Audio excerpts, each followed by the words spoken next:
conflict, the exiled National Unity Government in Myanmar that is fighting the military junta has made a public announcement asking refugees in India who had fled their country to live in harmony and appropriately with host communities and follow the religious and social rules in the wards of villages in India where they are residing. Northeast Live has accessed an NUG directive that needs to be seen in the context of the ongoing ethnic strife in Manipur. The NUG directive called upon Myanmarese nationals who are temporarily sheltering in India because of the military crackdown back home to stay away from political issues and ethnic conflicts in India. The announcement is significant because Manipur Chief Minister Biren Singh has said several times in the course of the violence since May 3rd that the fight is between security forces and illegal infiltrators from Myanmar. Voices from Imphal Valley have even said armed Kuki rebels from Myanmar are involved in the fighting.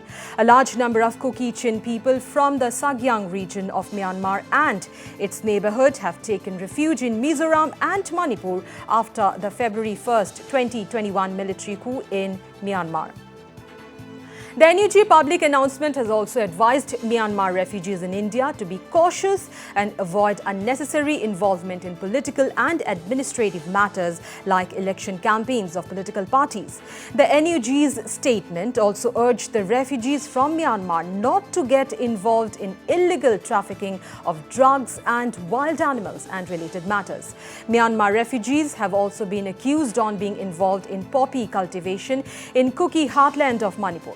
It is clear that NUG leadership who are operating from areas close to the Myanmar border are aware of the concerns and accusations in Manipur.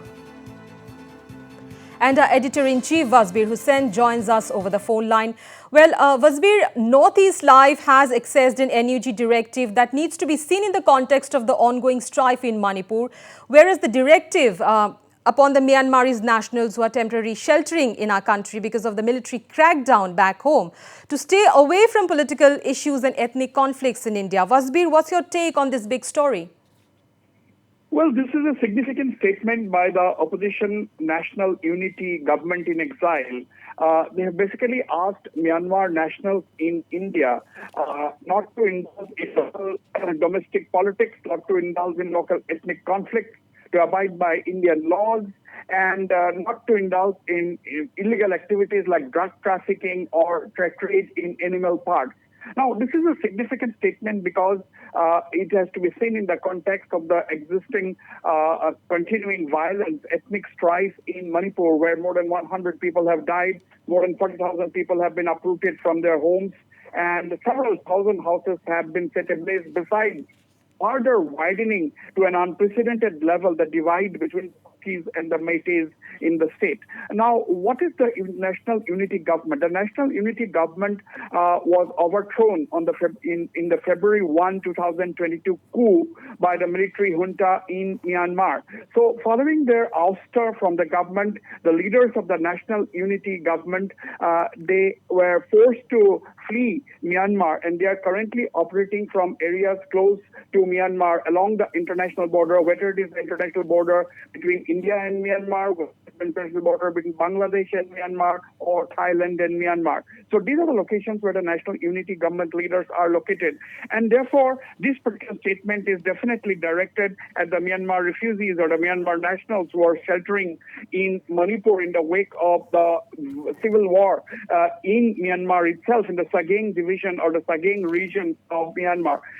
Now, this is significant because the Chief Minister of Manipur, Biren Singh, has said more than once during the last 1 month that the ongoing conflict in Manipur is not a fight between the Kukis and the Métis. And he said that it is a fight between the security forces on one side and the illegal infiltrators, obviously from Myanmar, on the other side. And there are others in the Imphal Valley who have said that heavily armed men from Myanmar who could be rebels, they are actively engaged in the fight, taking the side, obviously, of the Kukis. This is a serious allegation leveled by certain people in the valley. Now, in the wake of this, such a statement coming from the National Unity Government indicates that the National Unity leaders, the opposition leaders in Myanmar who are in exile, are definitely aware of the prevailing situation in Manipur, or for that matter in India, and are definitely therefore cautioning the refugees not to get involved in this kind of things, because the Indian government, as in states like Manipur and Mizoram, have been allowing these refugees, even if not formally, I mean, on humanitarian grounds. There are a lot of refugees, about 10 to 12,000 refugees in Mizoram. They belong to the Kuki community, Kuki Chin community. They are in relief camps in Mizoram. And similarly, there are an unspecified number of refugees in Manipur itself. And the state government, or led by Chief Minister Biren Singh, accusing some of these illegal infiltrators from Myanmar to have been involved in the current crisis, current conflict. So these are serious allegations, and in the wake of this statement coming from the National Unity Government is aimed at their own citizens, that is the citizens of Myanmar who are in India, or for that matter who are in Manipur, and asking them to